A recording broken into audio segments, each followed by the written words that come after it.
Alright, so I think this is like day 2, day 3-ish. So I kind of left day 2 as a more personal kind of day, so I didn't really record much except probably food and stuff. So it is currently Monday now, and we leave tomorrow. So we're going to be hanging out with Lauren and her friends today. We're going to be having a pool party. We're going to go out for lunch in Dallas, so this is going to be a little interesting. This is where everything crazy is going to be happening. I got a long day ahead of me. I'm going to visit my aunt real quick before I do so. Like I said, I'm not really going to record much of my family members because I kind of keep it personal. But you probably have seen them in the previous video briefly. But this is where we're going to be having as much fun as we can today, and then tomorrow we're just going to In a quarter mile, turn left onto US 81, Frontage Road.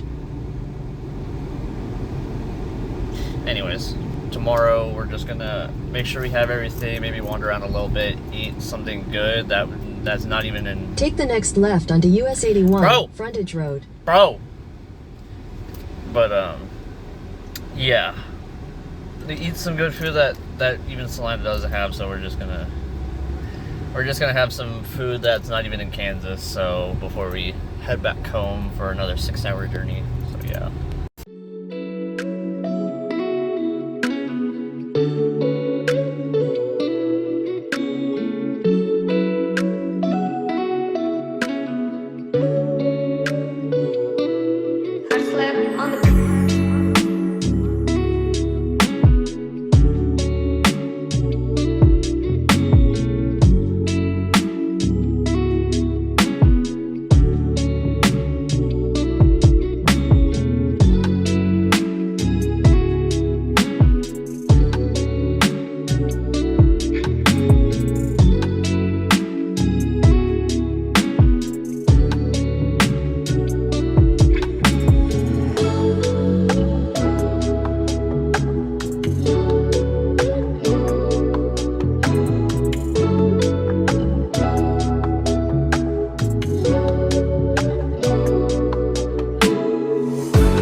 Okay, so we hit the Go-Karts, and I honestly thought I was going to be a little faster, but it turns out my dad was the fastest one out of the entire grid, which is actually surprising, because we both have never done that course before.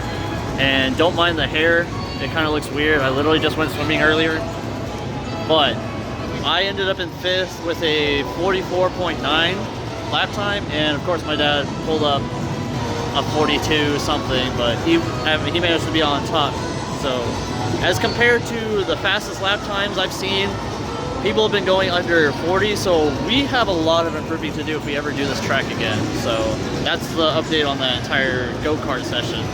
And I never got to record my POV because they didn't let me, and I honestly respect that. So yeah. Alright, I wanted to add on to that go-kart experience. Honestly, that was the go-kart.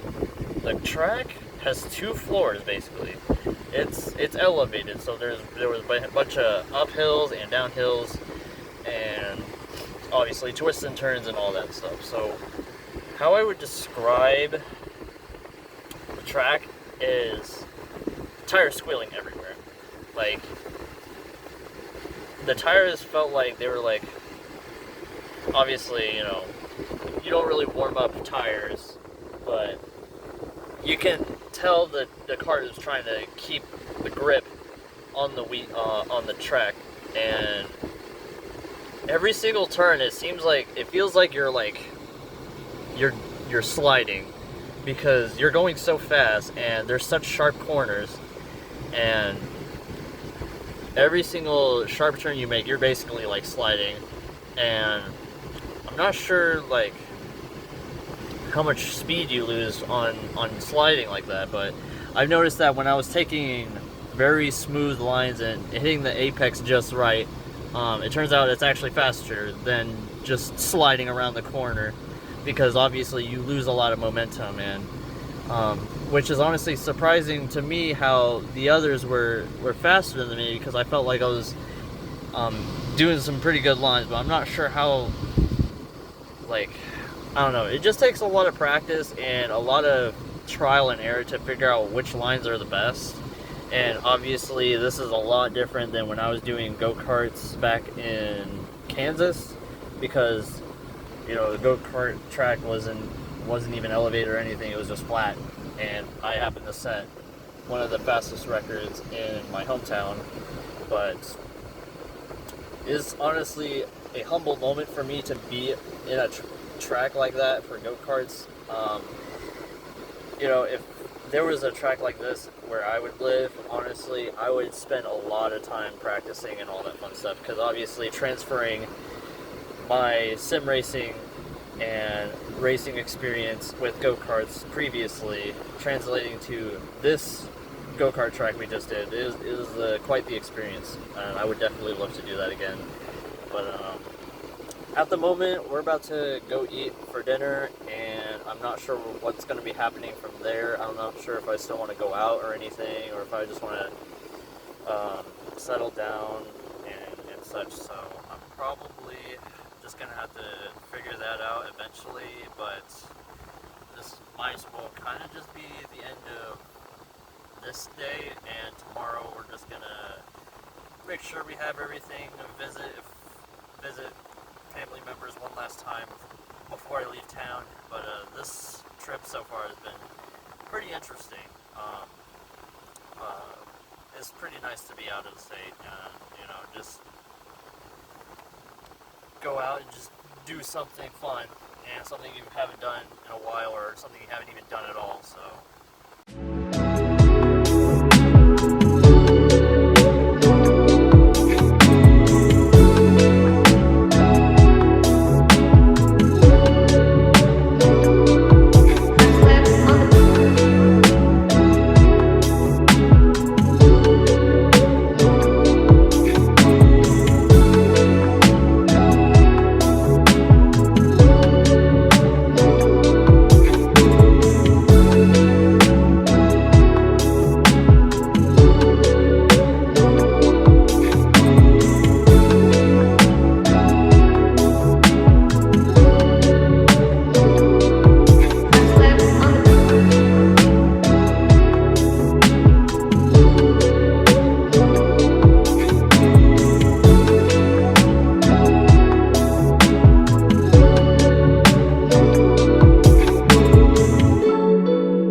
alright, made our first stop of the day.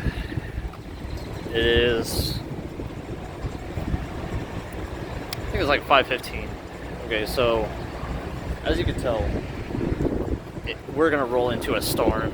The storm is like all over the middle of Kansas, so I'm gonna be driving through all of that, and I'm gonna hate my life for it. But we only have about an hour and a half left until we make it back in town, and it's gonna get a little nasty, because obviously I have to sacrifice my life to go into the storm, and probably get a free car wash, because all the bugs I've been hitting, they never stood a chance. So I'm not sure what I'm gonna do quite yet, but I know, like, as soon as I leave this gas station, we're on our own, and hopefully we can survive a whole hour and a half. But so far the trip has been pretty good. I probably didn't record much for this part of the video, so I mean, bear with me, but at least we're kind of enjoying the journey. At least I'm getting some content in there. But we're gonna cross our fingers, we're gonna make it back home safely, and I'm probably not gonna record much because I'm about to sacrifice my entire life with that storm right there. Yes, that is all heavy rain right there, and I'm going straight into it.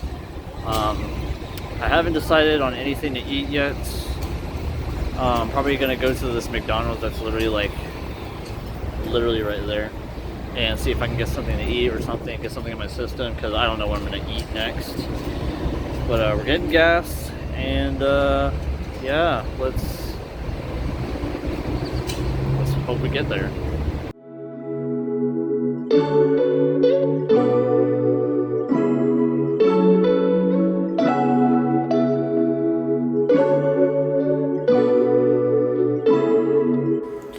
Alright guys, we made it back home. It is about 7:20. I obviously had to spend the last 15 minutes unpacking everything, but we made it back and we're finally home.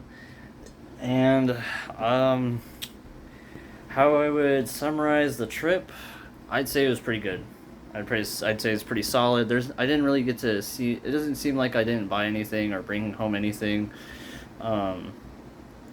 But I did have a pretty decent time down there, as I had a lot of new foods that I tried and stuff that haven't had in a while that Kansas just doesn't have, because, you know, Texas has everything. So had a good time at the trip. We happened to make it there and back with no issues. Obviously on the way back had to fight through the storm. I was hydroplaning like crazy for like 10 minutes straight, but we went through the storm. And it hasn't completely stormed here in town yet. It was supposed to by the time I got back, but it hasn't yet, and it's about to here pretty soon. So I actually happened to make it on time. So I hope you guys enjoyed this little journey I had for the entire trip as a second half.